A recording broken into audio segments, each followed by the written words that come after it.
বন্ধুরা কেমন আছেন সবাই? আশা করি ভালো আছেন। বিগত দিনে তল্লাশির অধ্যায়ে 96 হতে 100 ধারা পর্যন্ত আলোচনা করেছিলাম। আজ আলোচনা করব 102 থেকে 105 ধারা পর্যন্ত। আজ আলোচনা করব তল্লাশি সম্পর্কে সাধারণ বিধান সমূহ। ফৌজদারি কার্যবিধির 102 ধারায় বলা হয়েছে আবদ্ধ স্থানের ভারপ্রাপ্ত ব্যক্তি তল্লাশি করিতে দিবে।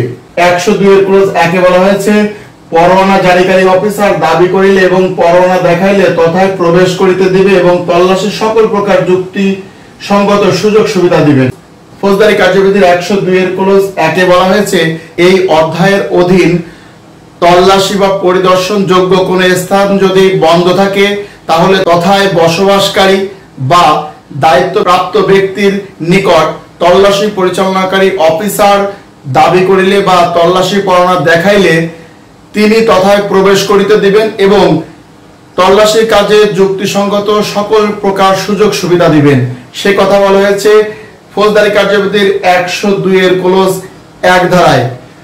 এইবার যদি সেই ব্যক্তি যদি সেই স্থানে প্রবেশ করতে অনুমতি না দেয় বা সেই স্থানটি যদি বন্ধ থাকে এবং সেই স্থানে যদি প্রবেশ করা না যায় তাহলে কি পদ্ধতিতে তল্লাশি পরিচালনা করা হবে সেই বিষয়টা বলা হয়েছে। কিন্তু ফৌজদারি কার্যবিধির 102 এর ক্লোজ 2 ধারায় বলা হয়েছে যে স্থানে প্রবেশ করা যাইতেছে না সেই ক্ষেত্রে কার্যবিধির 48 ধারার পদ্ধতি অনুসরণ করে অগ্রসর হইতে হবে।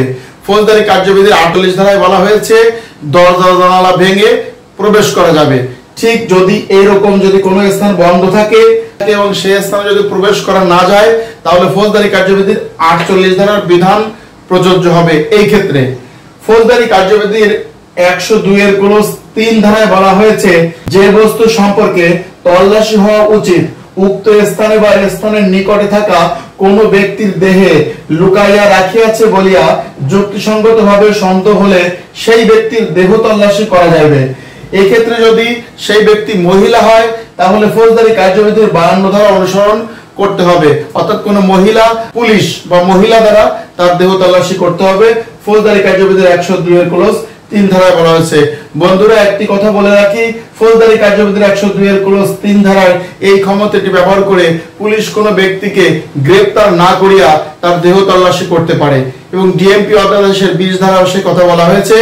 তো আশা করি ফৌজদারি কার্যবিধির 102 ধারায় যে আবদ্ধ স্থানে ভারপ্রাপ্ত ব্যক্তি তল্লাশি করিতে দিবে এই বিষয়টা আপনারা বুঝতে পেরেছেন।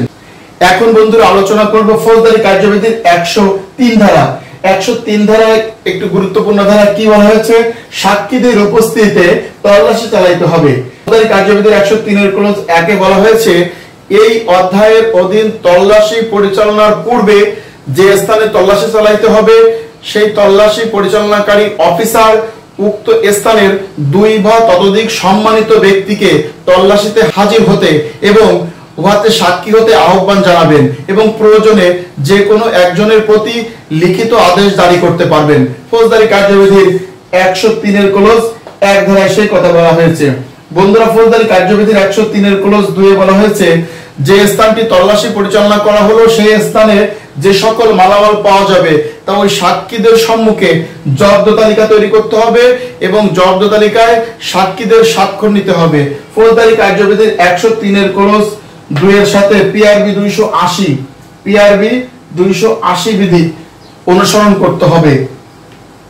জব্দ তালিকা ধারা মনে রাখবেন বন্ধুরা, জব্দ তালিকা ধারা কিন্তু ফৌজদারি কার্যবিধির 103 এর ক্লোজ 2 ধারা এবং পিআরবি 280 এই ধারা মোতাবেক কিন্তু জব্দ তালিকা তৈরি করা হয়। ফৌজদারি কার্যবিধির 103 এর ক্লোজ 3 এ বলা হয়েছে তল্লাশির স্থানে দখলকার উপস্থিত থাকতে পারবেন, অর্থাৎ যে স্থানে তল্লাশি পরিচালনা করা হবে সেই স্থানের যিনি দখলকার তাকে তল্লাশির সময় উপস্থিত থাকার অনুমতি দিতে হবে। ফৌজদারি কার্যবিধির 103 এর ক্লোজ 3 ধারা।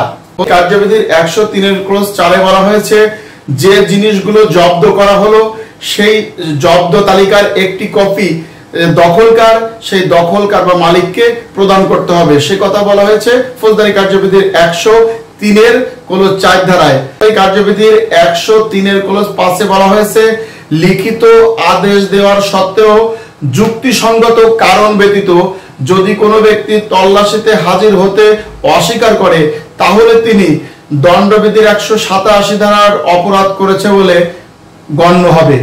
দণ্ডবিধির 187 ধারা আছে সরকারি কর্মচারীকে সাহায্য করিতে বাধ্য হওয়া সত্ত্বেও তাকে সাহায্য না করা, এই কথা বলা আছে দণ্ডবিধির 187 ধারায়। কার্যবিধির 104 ধারায় বলা আছে দাখিলকৃত দলিল ইত্যাদি আটক করা। যদি কোনো আদালতে কোনো দলিল কাগজপত্র উপস্থাপন করা হয়, যদি আদালত মনে করেন সেই দলিল বা কাগজ আটক রাখা প্রয়োজন, তাহলে বন্ধুরা সেই কাগজ বা দলিল আদালত আটক রাখতে পারবেন। ফৌজদারি কার্যবিধির 105 ধারা বলা আছে ম্যাজিস্ট্রেট তাহার উপস্থিতিতে তল্লাশি চালাইবার আদেশ দিতে পারেন।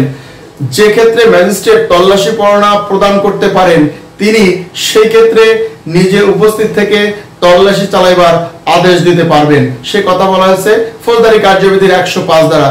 তো বন্ধুরা আজ আলোচনা করলাম ফৌজদারি কার্যবিধির 102 থেকে 105 ধারা পর্যন্ত তল্লাশির সাধারণ নিয়মাবলী সম্পর্কে আলোচনা করলাম। তো আশা করি আপনারা আলোচনাটি বুঝতে পেরেছেন। আজকের মতো এখানে শেষ করছি। ধন্যবাদ সবাইকে।